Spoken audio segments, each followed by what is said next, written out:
start recording. So again, good noon to both of you, Alice and Denmark.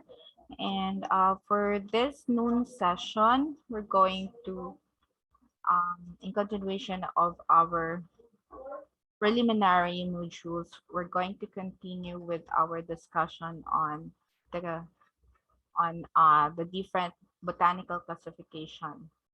And for this presentation, we are going to discuss the classification and nomenclature of vegetables. So, or the olericulture, or the study of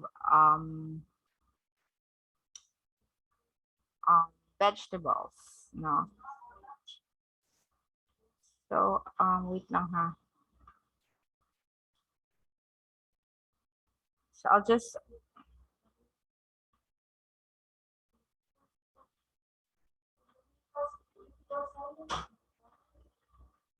okay. So,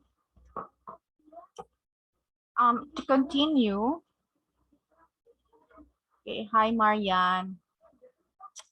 Check.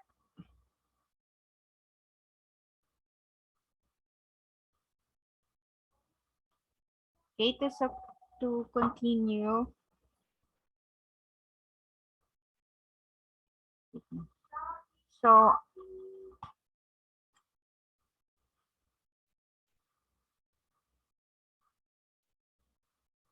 So when we speak of vegetable, last time we defined vegetables under olericulture, no, and the word vegetable itself is from the Latin word which means the Latin vegetabilis, which means animated, and it's also from the word vegetari, which means to enliven, and also derived from vegetus, or which means active. So this is in reference to the process of plant growing. So actually lahat ng tanim before in okay, so lahat ng tanim before are actually referred as vegetable, whether they are actually herbs or anything. So lahat ang tawag lang nila is vegetable. And it has a lot of meaning from its Latin words or root words. So it just means that growing, no, animated, enlivened, and active. So it was actually first recorded during the 15th century, and it's actually applied to any plants. So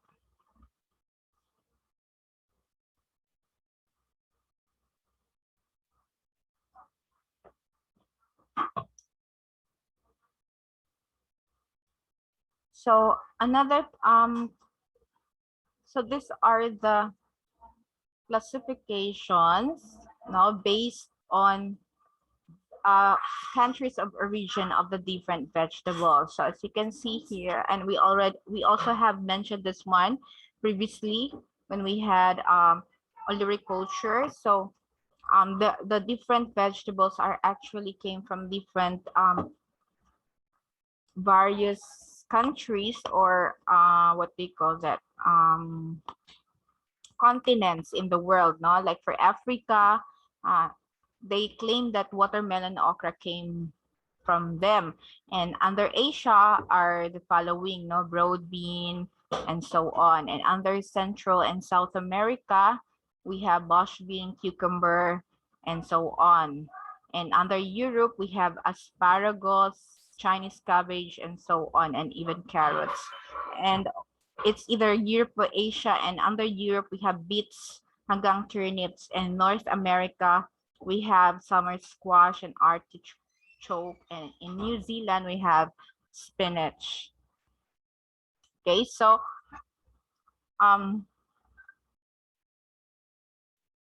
hello Cap, sorry, nagklase. Sige, later lang ha. Sige, bye-bye. Okay, so next is Wait lang ha, kadili kay ko comfortable. Ano kaya siya nga screen? Wait lang. Ah, okay. Sorry.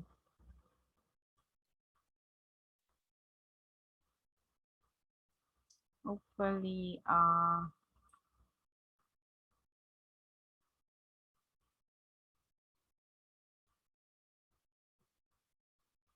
ako lang siya ayos sa kadili kay ko kung comfortable sa ano sa kanang whole screen siya. Ayos lang na ako. Okay, so hopefully that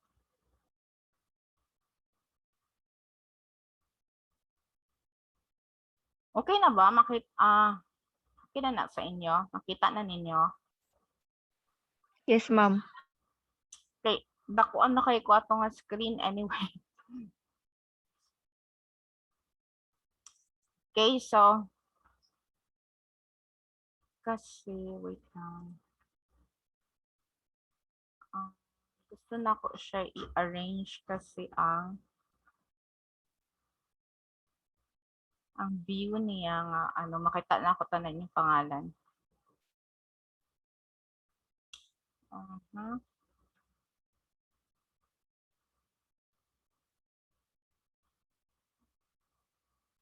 Okay.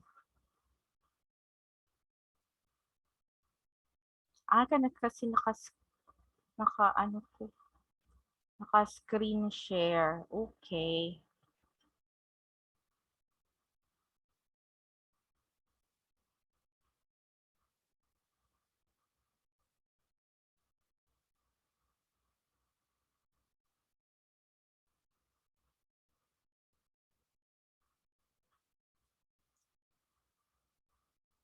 Okay, anyway, nakakita ko arte no.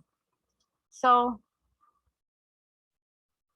yun nga sorry kasi dakuan na kay ko ato.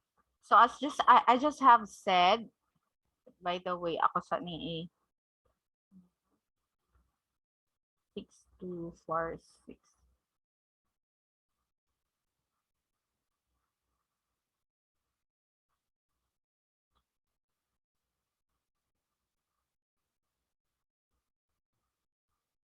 Okay, so going back to what we have discussed, the different origins of vegetables in different continents or parts of the country, no?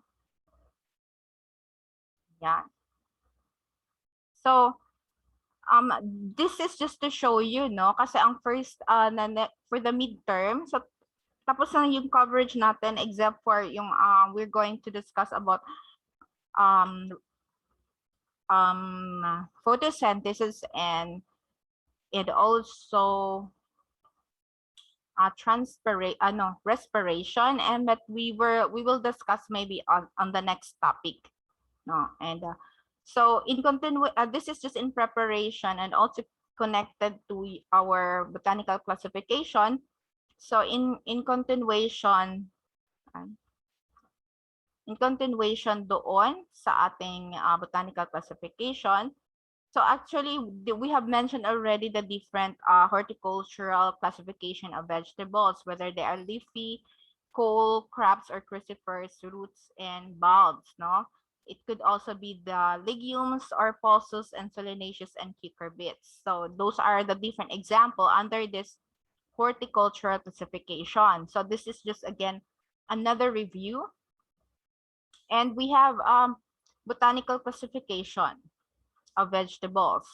So under botanical classification or based on botanical family, they can also be classified based on the following. No, we have Alliaceae or allium or onion family that includes even the garlics, onions, and so on.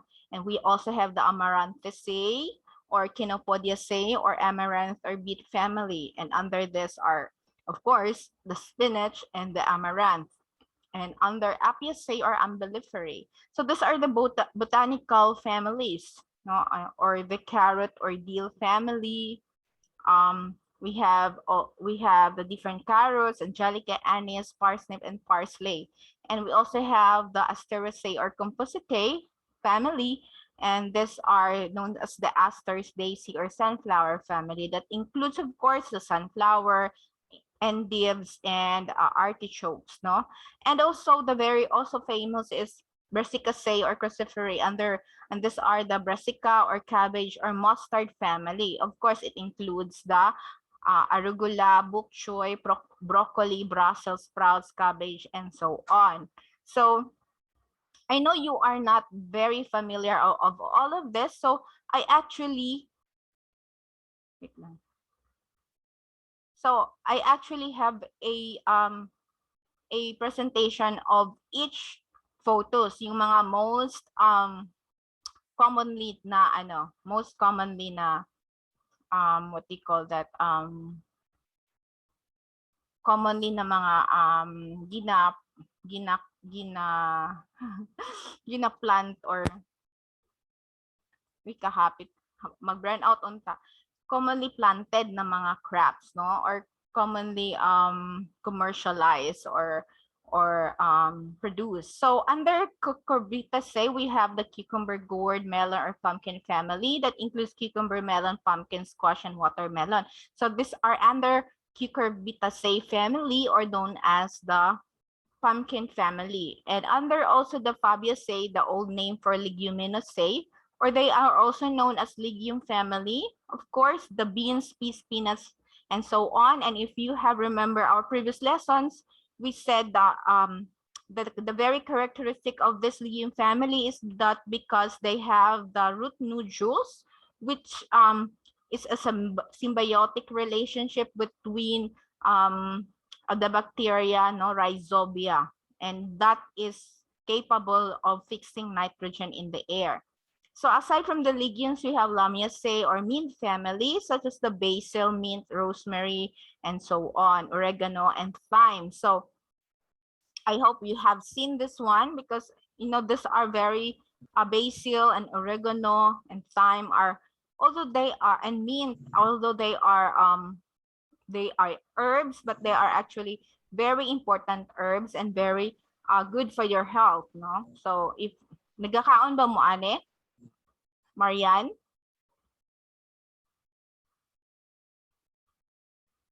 Alice?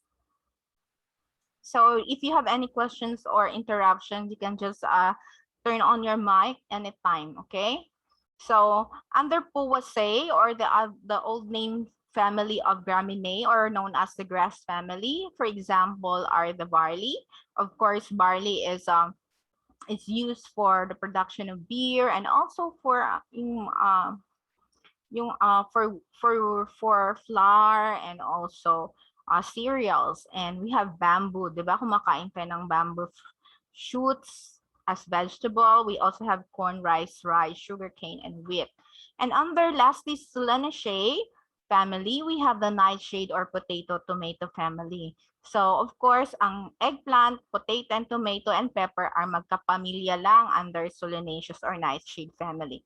So we also have cool weather family, no? Ito yung mga asterisks are grown sa mga winter or mga temperate areas. So we also have here, ito, Alliaceae, Apiaceae, Asteraceae, and Brassicaceae. So yun yung mga cool family. Now I'm going to present you the photos, no, for identification of the different vegetables that I just have mentioned. No, of course, you have seen this Amaranthus viridis, no, also known as colitis or China spinach. So its region is, oh, I don't know why it's not shown here. So anyway, this are under Amaranthaceae. So we also have Colocasia escolinta under Araceae family. We call this Taro Gabi, and it is believed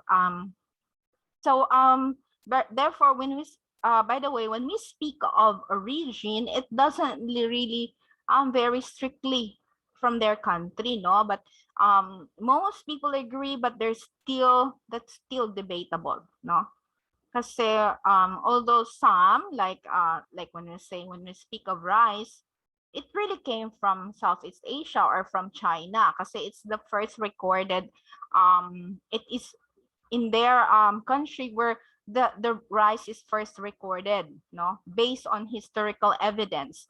But for the case, in this case, hindi pa, although they can claim that it's from India or Southeast Asia, so but hindi talaga strictly. Wala tayong parang standard, unlike for scientific names and botanical classification, meron tayong standard na classification for that and agreement internationally. But for in terms of origin, it is just like parang alamat or sabi-sabi nila, yung mga ganon, no?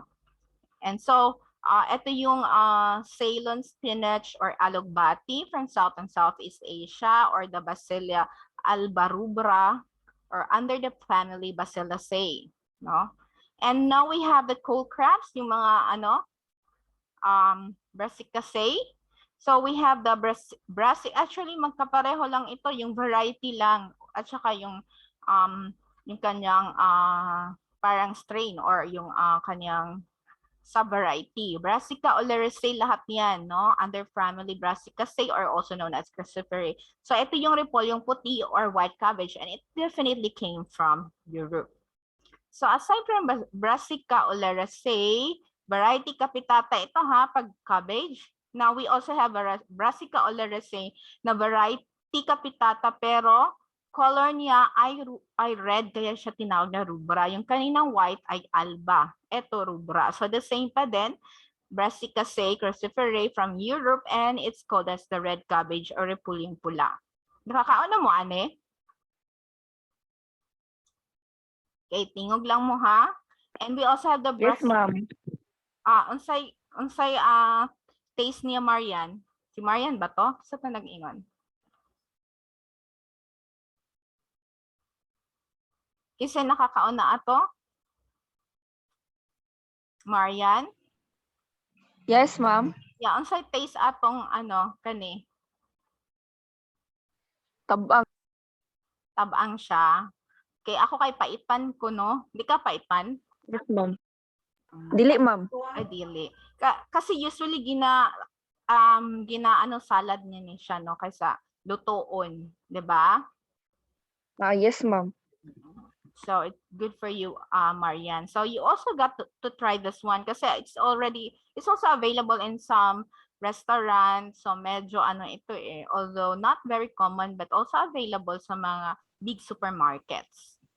And we still have Brassica oleracea, but variety sa Bauda siya. So it's also known as the Savoy cabbage. So pareho pa ng family, pareho pa din ng origin. But that also includes America. And pareho pa rin Brassica oleracea kasi ang daming Brassica oleracea, yung variety iba-iba lang. So this is botrytis, no? And this is known as the cauliflower, no? From Cyprus.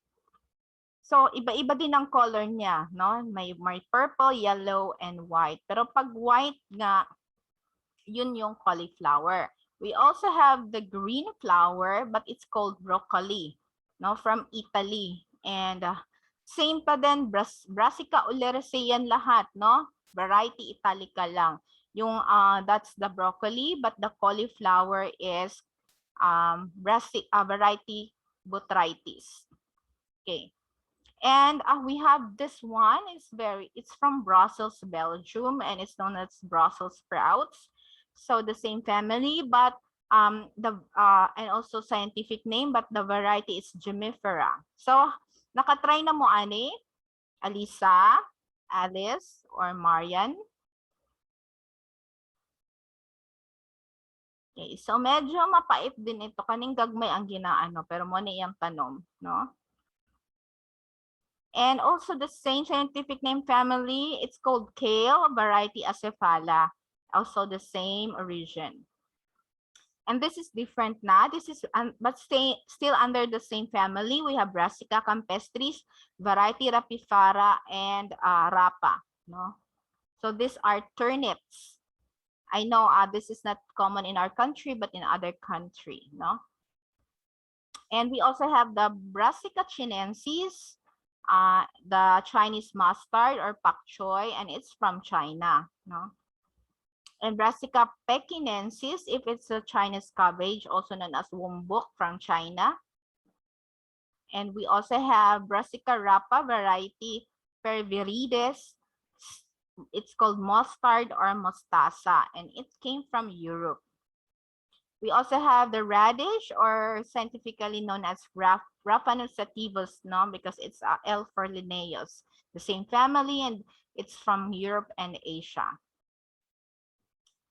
We also have Lactuca sativa. It's the lettuce or lechugas, and their family Compositae ito, no? And it's from Egypt. So we have Sycorium endiva. It's also the same, it's endives, no? And we also eat this lettuce as a salad together with the endives, as also as yung parang mga ano sa tawag kanang pang flavorings. So this is under Compositae, and it came from Mediterranean countries. So we have Ipomoea batatas. Of course, this is sweet potato under family Convolvulaceae. No, kapamilya siya ng kangkong, yam or kamote, and it's from America. We also have Ipomoea aquatica, the same, magkapamilya lang ang kangkong or swamp cabbage or water spinach, and it came from India, and it's the same family Convolvulaceae, no? Ipomoea aquatica. So hopefully you will be able to familiarize all the scientific names, because it's very important, no? If you are an agribusiness student or by profession. So under the cucurbits or Cucurbitaceae family, we have the squash or calabasa, also known as pumpkin. We have, these are from America, Asia, Africa, so it's scientifically known as Cucurbita maxima. We have the watermelon from Kalahari, Africa, that's Citrullus lunatus. We also have Cucumis sativus or the cucumber pepino from the South Himalayas. So I just have highlighted here kung the flower, kasi there are male and female flower of cucumber, kasi most of the cucurbits are actually what we call that, monoecious, no? It means they have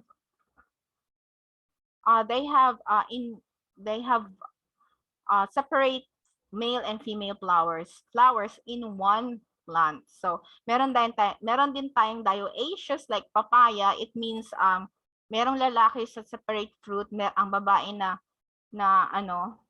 papaya na separate fruit din, no? And the male flower here is ito yung payat, no? Female flower is yung may bulging, no? Bugdo siya. So Cucurbita melo, or the muskmelon or melon, no, from Asia and Africa. We also have the bottle gourd or upo from Africa, scientifically known as Lagenaria caesarea. And we also have angled loofah or patulang Tagalog, no, from Southern Asia and India. It's Loofah acutangular. We also have Loofah aegypti, shaka or cylindrical, no, depende sa kanilang size.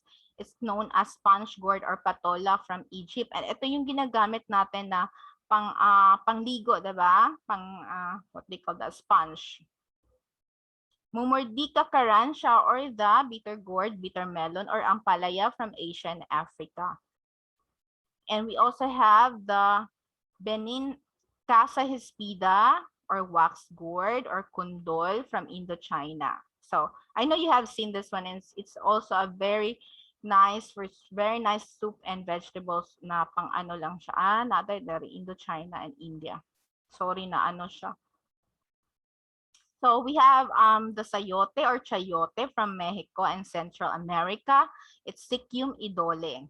I know that's very familiar, but we have to familiarize the scientific name, as I have said. So ito, nakakita na mo, murag yun siya snake, no? It's snake gourd, and it came from India. And it's called Trichosantes angina. So I know, nakita na sa Philippines. somewhere in Cebu, but here in Mindanao, they say, some of my students say they have seen this. How about you? Nakita na mo? Alisa, Linrex? Wala pa, ma'am.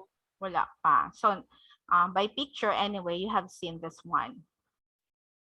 And we, of course, we have the lemongrass or tanglad from Malaysia na siya. Under family Gramineae, we have Simbupugon citratus. And of course, the very famous na, it's from tropical America, yung ating mais or corn, zea mays. So, ang pinakamadali actually na i-memorize ng mga vegetables are zea mays or yung ating grains ng rice or rhiza sativa. They are both under Gramineae.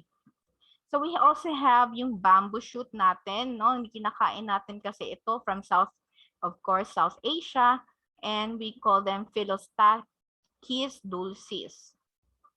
So we also have from Euphorbiaceae, the cassava or kamuting kahoy from Central and South America. We scientifically known as Manihot esculenta. So under the legumes, we have the yam bean or singkamas. I know, nakakauna mo ani. And from Central America, we have Pachyrhizos erusus. So Pisum sativum or the garden pea or chicharo from Middle East, still a legume. And we also have the snap beans or lubias from Europe. Under this is called Physalis vulgaris. We also have Physalis aureus or yung ating mung bean or mungo, no, from India. And we also have Physalis lunatus or lima bean patani from Europe and America. We also have Cajanus kahan or pigeon pea or cadius from Asia. And Vigna sinensis, cowpea from China. And Vigna unguiculata or species Siscipedales, no? And this is yard-long bean or sitaw, yung ating sitaw from Southeast Asia, of course. And we also have this wing bean or sigidelias. Usually, dili kani common sa to, but in somewhere in Tagalog, no, or in Visayas. So it's from New Guinea, no. It's South Pacific. It's Suphocarpus tetragonolobus. So we also have Agathis sisbania or katuray. It's from India and Southeast Asia. It's called Sisbania grandiflora. So kinakain niya na flower na yan. So under family Liliaceae or Amaryllidaceae, we have Allium cepa for sibuyas or onion. And it came from Egypt. We have Allium cepa, variety aggregatum, no, or the shallot from Asia. And the Allium cepa variety floriferum, it's called the Egyptian walking kasi para siyang naglalakad, no, mukatay lang siya. So from Egypt. And we have the garlic, no, the bawang, Allium sativum naman. So Allium cepa pag onion, Allium sativum pag bawang or garlic from Central Asia. So we have Allium ampeluprasum. It's called leek. I know you have heard that one from Central Asia. And Allium tuberosum is the Chinese chive from Asia. Allium festulusum, the green onion or dahong sibuyas from China and East Asia. And also we have the same family, Asparagus officinalis. Ito yung asparagus na ginamention na ako paulit-ulit, no? It's from Europe and Northern Africa and Western Asia. By the way, since we only have 14 minutes na limit sa ating Zoom, so we will also have our meeting every 14 minutes lang. And I have 10 minutes left. So if ever maputol siya, and if you have further questions or clarifications, you just go back to the link, and I will go back to the link for questions and clarification. But then if our 14 minute is done, so once off siya, so it's automatically time's up, and we will we will proceed or continue by next meeting naman.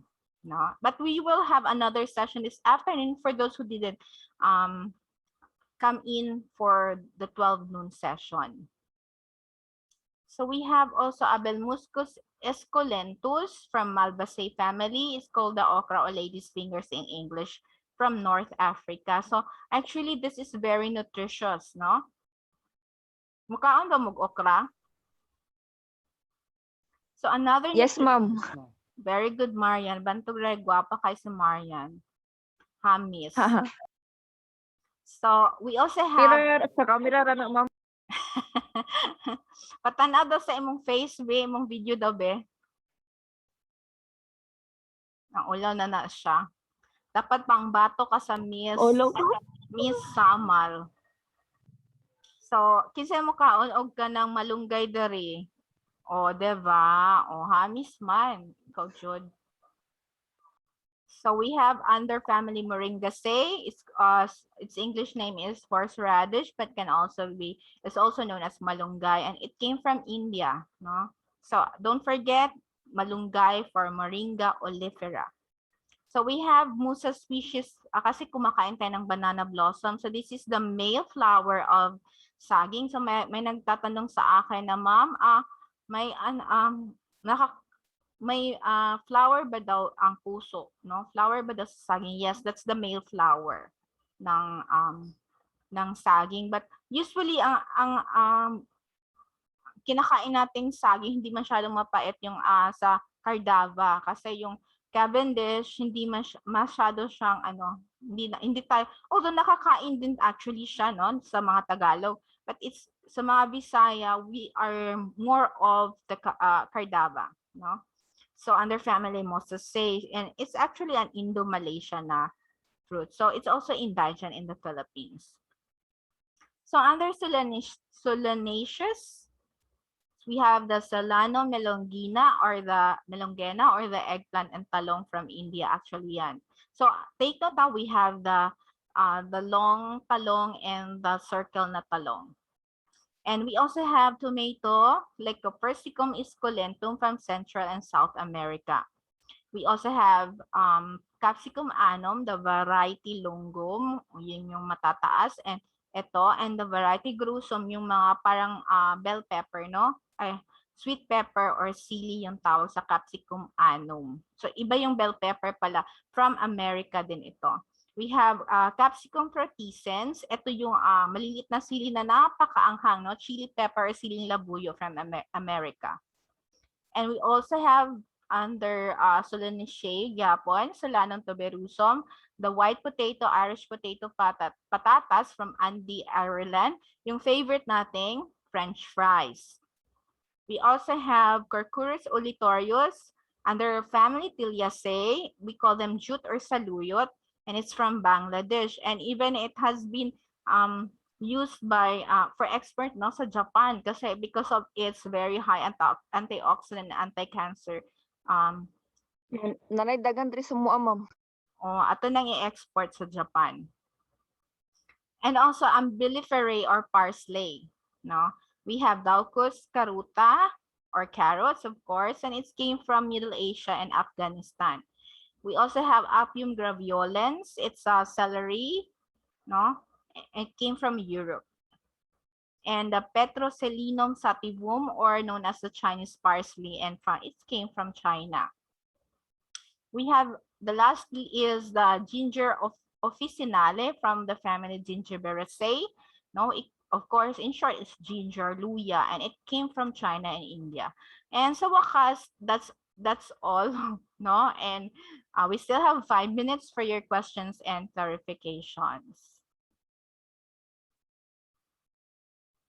Do you have any question or clarification? So by next time, we will maybe, yeah. So that you can still remember this different vegetables, we'll just have we will just proceed before we proceed to midterm. In continuation sa ating prelim, we will discuss about yung ating mga actually nasa biology na ninyo ito yung photosynthesis and respiration. So wala na mga tanong, Alisa, Alice, and Linrex. Okay na ma'am, okay na. Mara mag-DJ si Linrex. So, Pesa, nag-chat mo. Wala na po. Okay. Thank you very much. So that would be all for the Dune session. Thank you. And I hope to see you again next meeting. Okay. So thank you. And kung naamay mga pangutana, you just chat me. Okay. So that would be Thank you, all. ma'am. Bye-bye. Bye-bye. Thank you.